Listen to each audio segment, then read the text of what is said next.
Set a course for Earth. Maximum warp.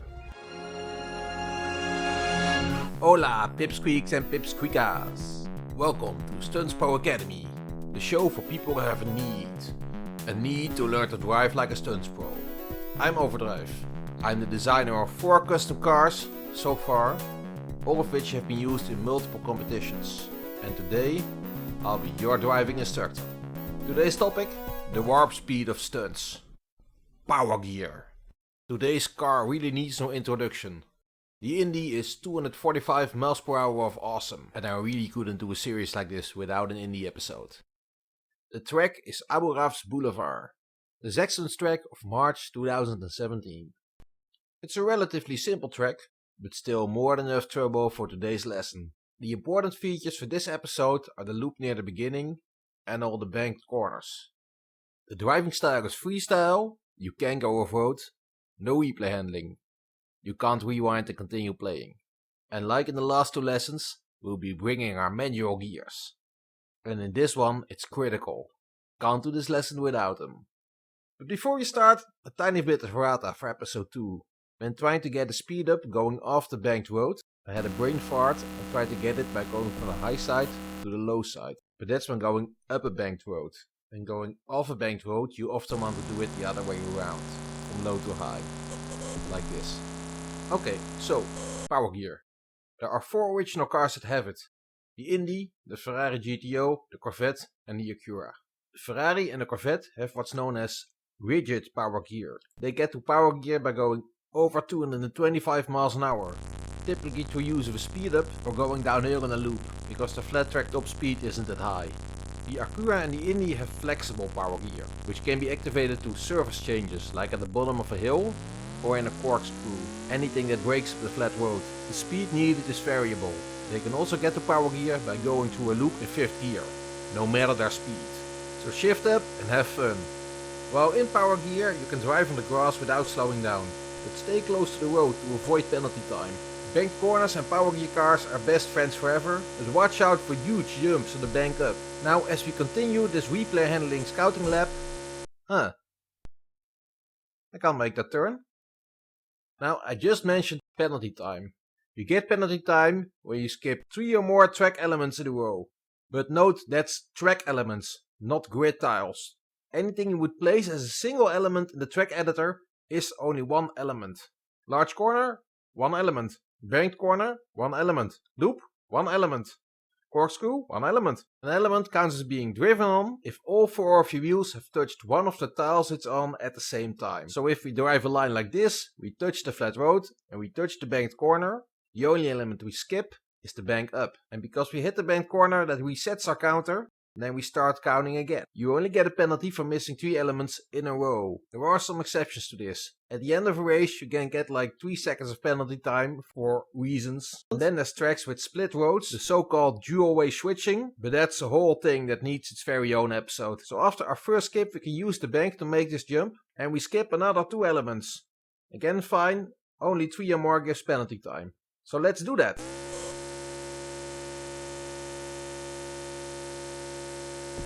Looks like I can't quite keep it on the road here. But hey, that's fine. As long as we avoid skipping 3 elements in a row. And because a loop is 1 element and a corkscrew is 1 element, we have quite some elbow room here as well. Power sliding. Oops. Not that much elbow room. It's better if you stay on the hill on this one. So we're gonna want to find the balance here between not missing our line and not going into a spin. This will be good practice on how hard to steer. Drive on the tiles of the corks, but don't get too close to them, because you might find yourself crashing or jumping in some random direction, because as we saw last episode, corks are very good at that. Then there's the banked corner, and after that the hill off, and you can tell this is going to be tricky. Might take you a few attempts. I'm just going to drop out of overdrive here, finish the scouting lap, because I know this can be done, but I'll just try it when I get to it. And so that's our training lap. Now, who wants to see the real thing? You? Too bad! Because first I'm gonna tell you about a bug very similar but mostly unrelated to Powergear, which exists in several custom cars, like Zappa's Pontiac Firebird kit version and Marco Rivers' Speedgate. Works the same as Powergear for most intents and purposes, but you activate it by going fast enough and then shifting down. Oh, that beautiful, beautiful engine sound. Once you're properly in hyperdrive, you can drive on the grass, and here's a trick you haven't seen yet, the fence slide. This works with Powergear as well. You can slide across the fence without losing your momentum. It doesn't work when you're on a hill, typically, but it does work on water, as long as you keep touching the fence. So, with that information done, let's get back into our Indy. A track like this can be fun and good exercise for hours. The actual run is pretty short. We're going to the loop, going up Powergear, don't crash into the slaloms on the tunnel, but stay close enough to the road. Watch out for the bumps and the banks. After that we'll get the shortcut section and the power sliding, and then the tricky end that quite likes giving me 3 seconds of penalty time. And this is how your assignment for the day looks. 1 lap around this track, no replay handling, no penalty time. Your time when you do so will be very close to mine. That's a sub-second game.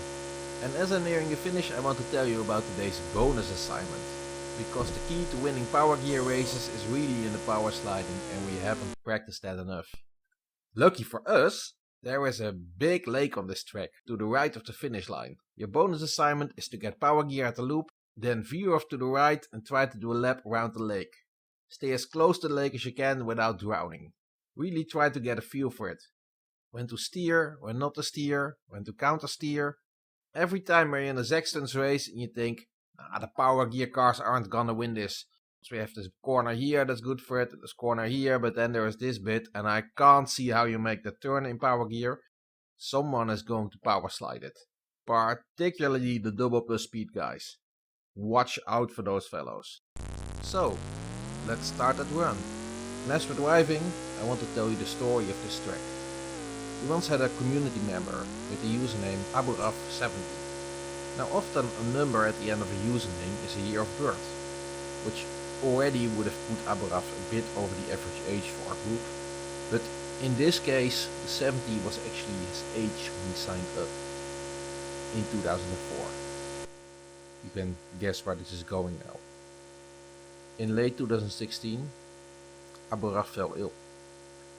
When the time comes, when we're that ill, we all hold on to our own things.